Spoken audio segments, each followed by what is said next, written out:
So we've been talking about the 4 crucial characteristics of a leader. Or you could say these are 4 characteristics crucial to success: compelling desire, solid belief, effective action. And now, today we're talking about iron will. Compelling desire energizes, solid belief sustains, effective action transforms the first 2 ideas into results, and iron will fortifies. In the New Skin Success Formula, we've got dream and set goals, believe, take action, and then lead. So the last one is lead. And I guess it defines success in the success formula, as never give up, because leaders, successful people never give up.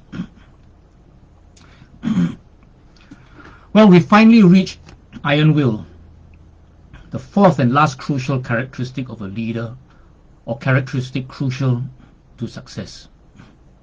Iron will is not about overcoming minor hiccups and irritations. For example, when your prospect does not show up, or when a downline partner quits the business. It's when the big one hits you. For example, when you lose a big part of your organization to a rival MLM company, you just grit your teeth, you hang in there, and you rebuild.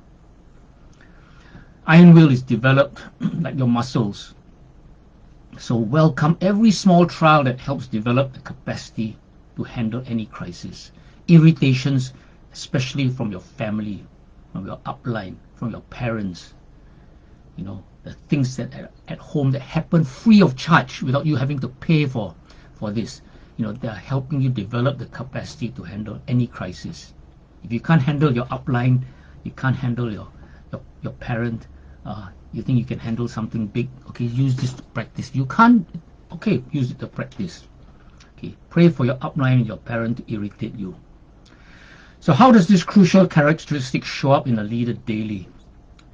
It's a leadership distinction where my vision and commitment dictate my action, not my feelings, opinions, assessments, or circumstances. That's to quote Kelly Poulos. Success is not the absence of failure or setbacks. It is the ability to bounce back. We call this resilience. Eric Carpenter defines resilience as the ability to overcome adversity, thrive in the face of challenges, and persist in the long term towards one's goals and values. That's resilience. Now, what about grit? You've heard the term grit. Psychologist Angela Duckworth defines grit as passion plus perseverance. Okay, not just perseverance, but passion plus perseverance. And she found in her research that it's not a person's IQ, but it's his grit that predicts long-term success in nearly every realm of life. She says grit is passion and sustained persistence applied towards long-term achievement with no particular concern for rewards or recognition along the way. It combines resilience, ambition, and self-control in the pursuit of goals that take months, years, or even decades. So it's not just resilience, it's not just your goals, your dreams. It's that discipline that comes from meeting your goals, meeting your declarations, from exercise, from the way you control the way you eat. All this self-control is part of the whole package that you need to develop if you want to have grit. So where do you stand as far as your grit is concerned? Well, you can go and get your grit score. After this talk, I'm going to post a link where you can actually, in 2 minutes, get your grit scale. Okay, when you get your grit scale, there will be 2 scores. There will be a passion score and there will be a perseverance score. Yeah, PM me your scores, or if you want, share it in the Facebook group so people know your score. Okay, and if you don't want to share your score, just PM me your score so I can support you there and just to let me know.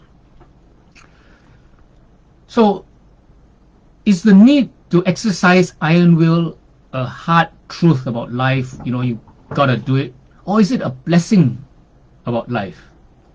Angela Duckworth observed, it's often said of people who write books that there's a mini depression after you write it. And I think it's because human beings are actually happiest in the pursuit of goals. Maybe that's why our founding fathers in America said the pursuit of happiness is what they want, not the obtaining of happiness. Okay, so that's the journey that we take. You know, iron will is something that's a blessing because you are on the journey to success, which satisfies people more than just having reached. Now, the good news is that iron will or grit is developed or can be developed. Let me share with you a couple of personal stories. Nearly 20 years ago, Prudential suddenly terminated my contract with them. No warning, nothing. And I would lose over $500,000 in commissions. You know, I just took 30 minutes to settle myself. I called Jackie, we discussed it. After 30 minutes, I never thought of it again. I focused fully on building the new skin business. Okay, I didn't let the loss of $500,000 affect my focus on what I wanted to do in the future. So that was iron will with respect to money. And it had been developed over the years before as a contractor, being abused and bullied and all that. Okay. So that was respect to money. What about relationships? I think relationships is an area that is often more difficult to manage than money. Let me share with you an incident with Sandy's special BOM. I thought it was a BOM. It was actually an event that he had. You know, 1,000 over people turned up.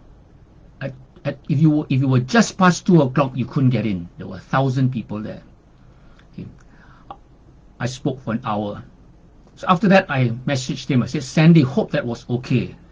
Sandy's response was, bro, why did you mention New Skin and MLM up front? I'm just afraid for my people because I know how hard it was for them to invite and build up the event. I just want to understand your mindset behind it because this was disastrous and it made a lot of my leaders cringe. Capital CRINGE. They might have permanently lost those prospects they invited. So basically he said I spoiled the whole thing for him. So I replied to him. I said, I'm here to serve you. I tailored the talk exactly according to what I thought you wanted. It is a completely new talk, a one-off just for you. I have no guests there. So it's not in my interest. I didn't talk for my interest. If you had said no mention of New Skin, I would have done it that way. This whole talk was in service to you, Sandy. It took 3 days of work, which I happily did because it's for you. I'm sorry. And again, I said to him, again, sorry for the misunderstanding. There was no intention at all to go against your request. I really didn't want to do this talk as I had 2 big events concurrently. But I never said no because it's you. Please say sorry to your leaders. Now, iron will help me save 3 important relationships. Firstly, my relationship with myself. I could have been very upset with myself. You could have spoiled my whole weekend. But I put it behind me. Help me save my relationship with Sandy, old friend. Okay, why would I want to be a victim about this whole thing? Thirdly, most importantly, it would save my relationship with other people. If I didn't handle this the right way, if I handle this the right way, I would continue to be willing to contribute to others in the future instead of feeling bad about this. So my vision and commitment dictated my actions, not my feelings, assessments, or evaluations. That's how important iron will is as you start going out into the world and expanding your contribution to people. Napoleon Hill said, every adversity, every failure, every heartache carries with it the seed of an equal or greater benefit. Now, if you're not so lucky that adversity is abundant in your life, then learn from Angela Duckworth, who actually says the same thing we say. She said, as soon as I'm in a comfortable place, I make myself uncomfortable again. And that's actually what I did when Sandy asked me to do that long talk for him at such short notice. I knew it would take a lot of effort. The timing was inconvenient. It was uncomfortable. And that's why I knew I should say yes. And I received a double bonus that day. by getting an uncomfortable response from Sandy. So Saturday was my lucky day. Okay, I'm going to read now. As I say, I always read from something. This time I'm going to read from a journalist from the Sunday Times, Rohit Brijnath, who writes sports articles. Okay, on the 3rd of May, he wrote an article, and the title was, "Like a long-distance swimmer, we must endure." So he shared about Louis Pugh, an ocean advocate who has swum in icy oceans and turbulent seas. He knows about endurance and the elasticity of time. In a podcast late last year, he spoke about the challenge of long-distance swims. And when I heard his words last week, they resonated powerfully. The thing about long-distance swimming is how the goalposts can shift, he said. You think you're going to do a 10-hour swim, and then you get to the coast of France, and suddenly a current picks you up and it's going to be a 15-hour swim. You think it's going to be 15 hours, and suddenly it's 20 hours. It can break your mind. And so you have to be able to have that resilience when the goalposts shift, because they will shift. And they never shift in the direction you want them to shift.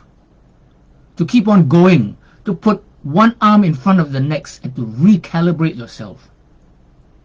In a way, that's what we've been doing for 100 days. Circuit breaker, watching lockdowns extend and recalibrating our lives. We flinch from the phrase flattening the curve and live according to a curious calendar.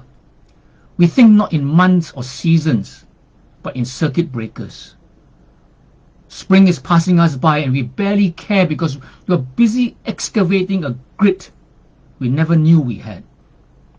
100 days is just a marker of how far we've come, a signpost, but it's not a promise of anything. We don't know if this is halfway to normality or far away. Because this virus doesn't just sicken and kill, it teases and shifts our goalposts. Like Pew in the water, we must endure. The virus will keep challenging us and pushing us, and we will need to adapt and invent and dig for answers. Inspiration comes to us all from various places, and for me, some of it arrives from a piece of paper, yellowed with age and torn, which was stuck to my father's ugly steel cabinet for over 25 years.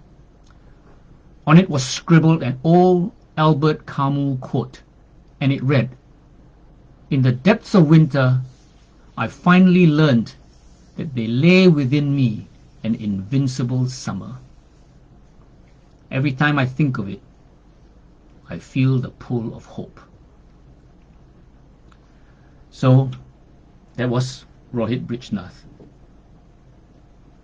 So I'll end by just reminding you that Iron will get you through the winters of life to the glorious sunny summers of harvest.